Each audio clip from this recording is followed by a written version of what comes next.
بسم اللہ الرحمن الرحیم۔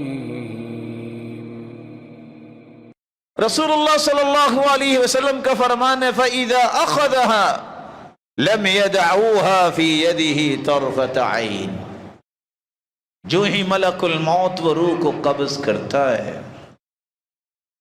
آنکھ جھپکنے کی دیر ہوتی ہے، وہ جہاں فرشتے بیٹھے ہوتے ہیں، جہاں تک انسان کی نظر جاتی ہے وہ آ کر فوراً لے لیتے ہیں اور ملک الموت کا کام ختم۔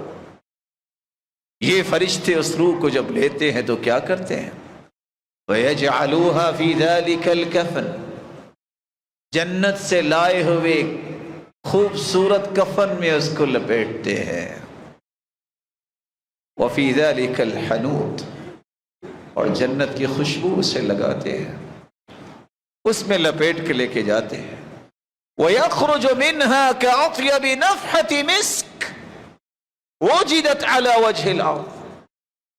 جو ہی اس کفن کے اندر، رومال کے اندر اس روح کو ڈالتے ہیں، کائنات کی ساری کستوری اکٹھی ہو جائے تو اس کی اتنی خوشبو نہیں جتنی اس جنتی حنوت کی خوشبو آنا شروع ہو جاتی۔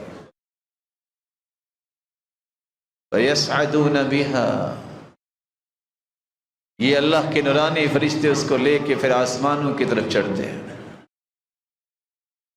فَلَا يَمُرُّونَ عَلَى مَلَئٍ مِّنَ الْمَلَائِكَةِ إِلَّا قَالُوا، جس فرشتے کے پاس سے یہ فرشتے یہ روح لے کے گزر رہے ہوتے ہیں، کوئی بھی ایسا فرشتہ نہیں جو سوال نہ کرتا ہو ما هذا الروح الطیب، یہ پاکیزہ روح کس کی ہے؟